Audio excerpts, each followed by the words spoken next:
We were dragging our feet and grumbling, impossible this and ridiculous that. Why we have to build a wall for anyway? This is impossible. It's never going to get done. Daddy-O overheard us, threw down his tools, and marched over to where we were yapping. He snatched a brick out of my hand and held it up in front of us. Stop thinking about the damn wall, he said. There is no wall. There are only bricks. Your job is to lay this brick perfectly, then move on to the next brick, then lay that brick perfectly, then the next one. Don't be worrying about no wall. Your only concern is one brick. He walked back in the shop. Me and Harry just looked at each other, shook our heads. Old boy is a kook. And just went back to mixing.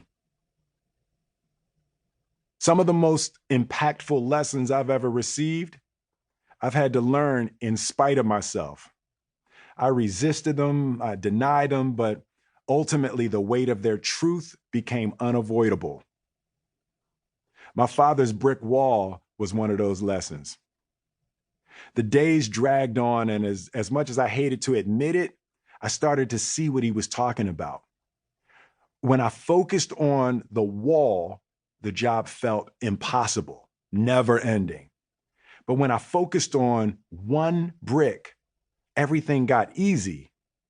I knew I could lay one damn brick well. As the weeks passed, the bricks mounted, and the hole got just a little bit smaller. I started to see that the difference between a task that feels impossible and a task that feels doable is merely a matter of perspective. Are you paying attention to the wall, or are you paying attention to the brick? Whether it was acing the tests to get accepted into college, hitting it big as one of the first global hip-hop artists, or constructing one of the most successful careers in Hollywood history. In all cases, what appeared to be impossibly large goals could be broken down into individually manageable tasks.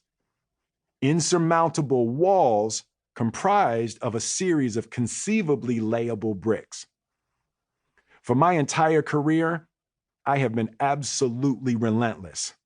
I've been committed to a work ethic of uncompromising intensity.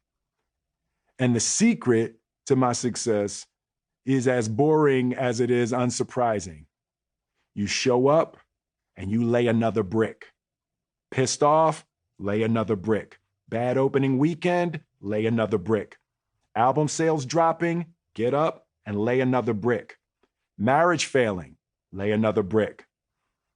Over the past 30 years, like all of us, I've dealt with failure, loss, humiliation, divorce, and death.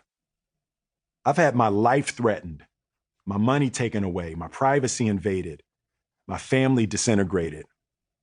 And every single day, still, I got up, mixed concrete, and laid another brick. No matter what you're going through, there is always another brick sitting right there in front of you, waiting to be laid.